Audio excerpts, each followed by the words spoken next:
资本主义、社会主义，到底哪种对普通的人来说更好呢？世界上大部分的国家选择追求一个资本主义的方向，包括说美国、大部分的非洲国家、大部分的欧洲国家，还有一些亚洲的国家。但是对于普通的人来说，这个真的是最好一个选择吗？你们怎么觉得呢？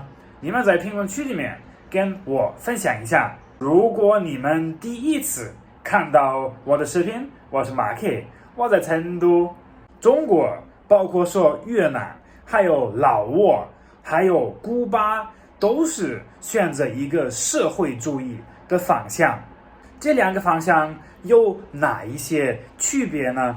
还有，作为一个老外，我个人的看法是什么？哪种方向对于普通的人会更好呢？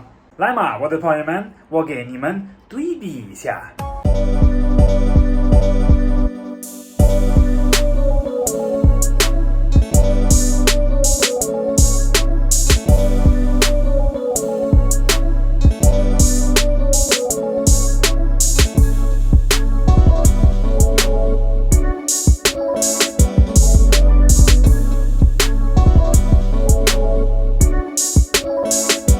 咱们成都这边的天气那么好，今天就没有太阳了。哎呀，成都今天多云，很暖和。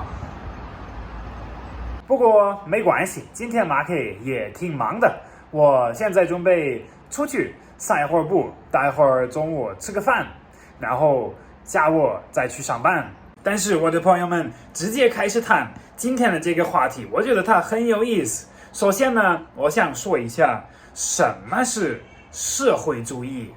社会主义是一个经济和政治上面的理论，代表着这个社会管理一切生产、资产和权利。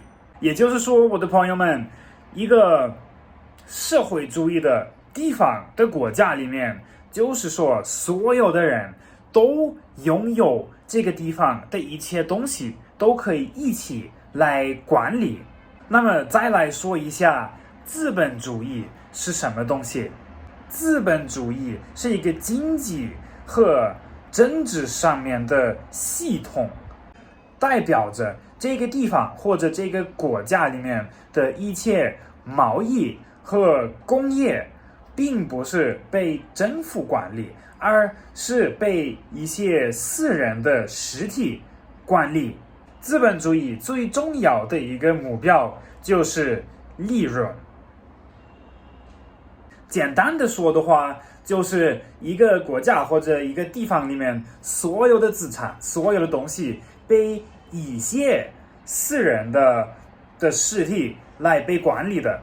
这样说的话，意思不是说我们普通的人我们都不太重要吗？其实说实话，这样来表达的话，我觉得资本主义听起来不是特别好，不是很理想，也不是很公平。那么为什么世界上大部分的国家和政府还是会选择追求一个资本主义的这个方向呢？有可能是因为他们看着，哇哦，美国和欧洲那些国家都很富有，他们的人都过得很好，他们想着我们只要追求这个资本主义的话，我们也可以。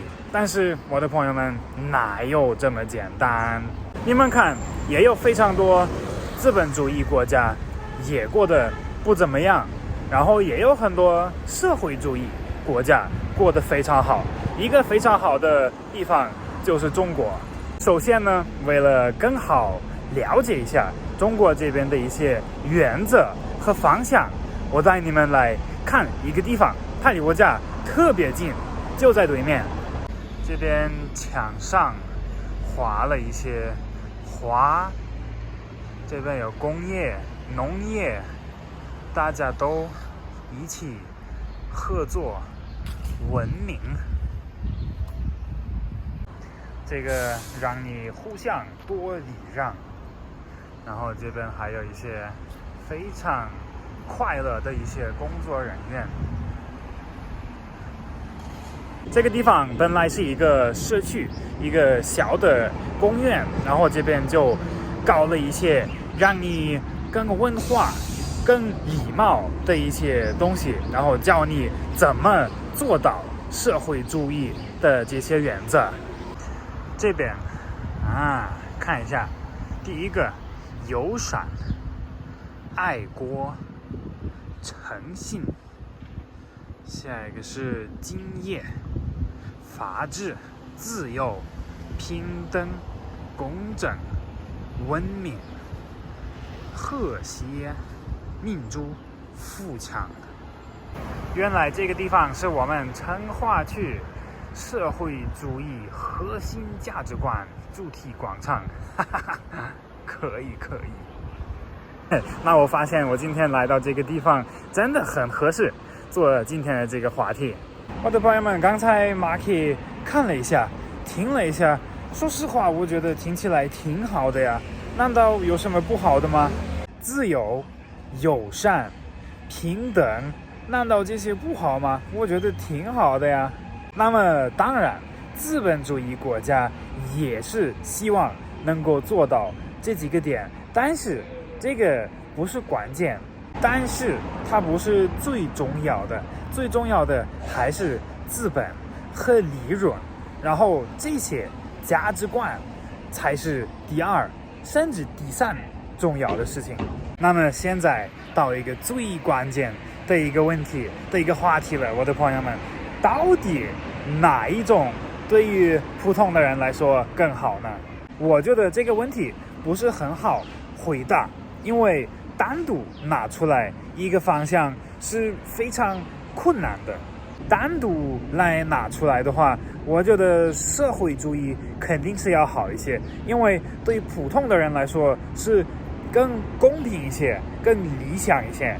但是 Marky 个人的一个看法就是一个这个方向，一个这个系统没有办法存在。最好的情况就是把每一个社会主义和资本主义把比较好的东西、好的地方拿出来，然后综合结合起来。意思就是有资本主义，没有一些社会主义的方向和原则在里面，肯定是不好的。然后追究社会主义的话，肯定也是要考虑到一些资本方面的问题。我觉得这个也是最重要的一个原因，为什么中国的社会主义的这个系统做得这么成功？要是跟一些其他的地方对比的话，也就是老挝啊、越南也好啊、古巴也好啊、苏联也好啊，都没有中国这么成功。我觉得真的是因为中国了解到了这一个点，社会主义是非常重要的，但是首先呢，你也要考虑到资本的这个问题。那么考虑到资本的这个问题，肯定也要使用一些资本主义的方式，而且你使用这些方式也不代表你变成了一个资本主义者。说白了就是两个方向、两个系统最好的点，把它们拿出来结合起来，这个肯定是最好的一个方向。而且这个也是为什么中国这段时间做的这么好，这么成功。朋友们，我很想告诉你们，今天这个视频这个话题真的很有意思，也真的让 Marky 了解到、学习到更多新的信息和知识。其实这个也是一个为什么 Marky 这么喜欢做视频的一个原因。为什么做视频会让我很开心？因为做视频的时候也能帮助到我一直去发现、去看、学习到、了解到一些新的东西和知识。不断的学习是一个人生中非常重要的一个事情。但是呢，现在我也很好奇，你们的一个看法是什么？我的朋友们，你们觉得 Marky 在这个视频中分析的对不对啊？有哪一些不正确的地方呢？如果说有一些需要改变的或者加上的， Marky 也非常愿意看一下、听一下你们的意见。所以说，最好现在马上在评论里面跟Marky说一下。